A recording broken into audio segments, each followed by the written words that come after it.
Beautiful rising to my rooted family. Listen, just want to talk about some random thoughts today.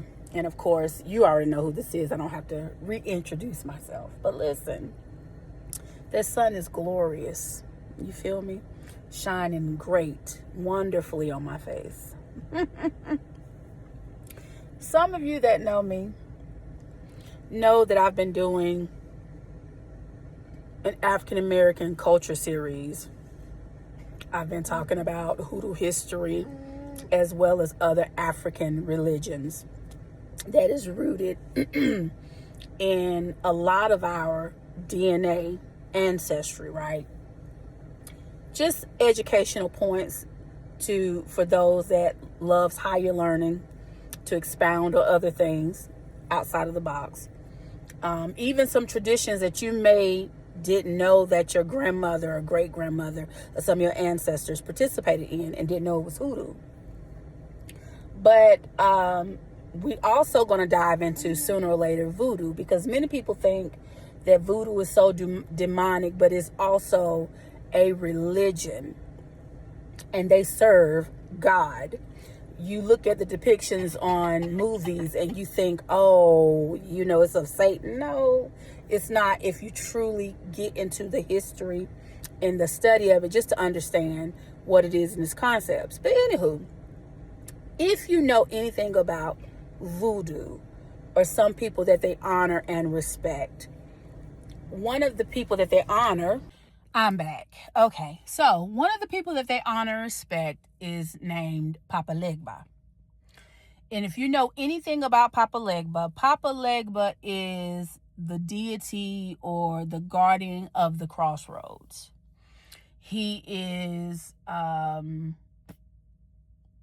one that you go to when you need to talk to your ancestors or talk to a loved one that has transitioned. So when you go to him, go to him with honor and respect. Now, if you see Papa Legba looks like, sometimes he looks like an older gentleman with a cane and a dog. His colors are red and black, if I'm not mistaken. He also has a specific symbol.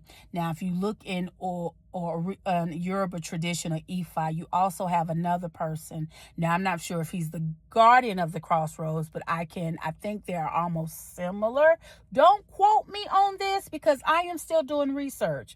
But Ishu, I think his name is Eshu, may have similarities, right? But their colors are black and red. Now, in hoodoo culture, you have the man at the crossroads. These deities are basically almost one and the same. A lot of people want to say that the man at the crossroads is the devil. It is not. Even the blues singer Robert Johnson, they want to say he met the man at the crossroads and it was Satan himself. No, it was not. It was either the so-called man at the crossroads or Papa Legba is who he came into to encounter. But that's for another time and another day. So the reason or the purpose for me bringing this up is, in the last few weeks, I've been going through a lot of spiritual upgrades, awakenings, downloads, if you will.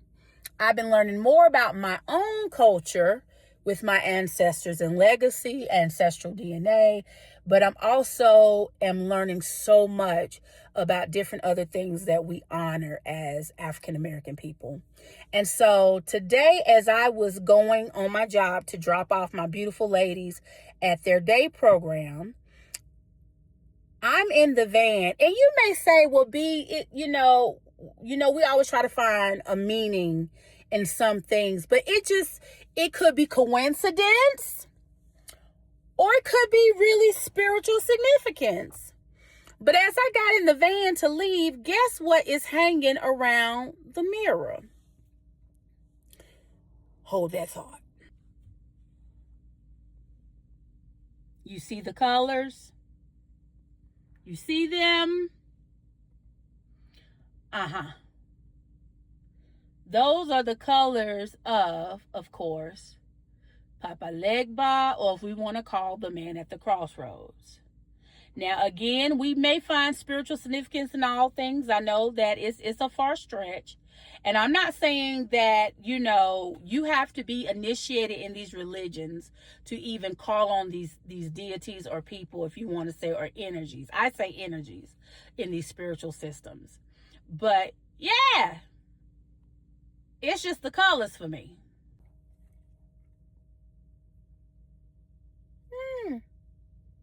It made me think of Papa Legba.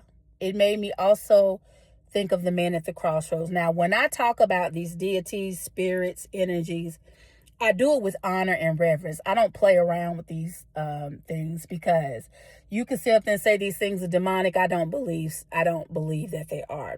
Just like in Christianity, you have your angels, you have your archangels, you have different levels of things that God has on a specific hierarchy or levels of things. Same thing in the rest of these religions. And one thing that came to me in spirit last night, all things are connected. Everything on this earth is connected one way or the other. Because how did they get these stories? How did they get these stories about these deities, gods and goddesses, right? Because a lot of these religions are way older. Their systems are ancient, way older than Christianity. Even before a book was written or thought about. It's just something to think about. But my thoughts for today, I digress. Tell me your thoughts.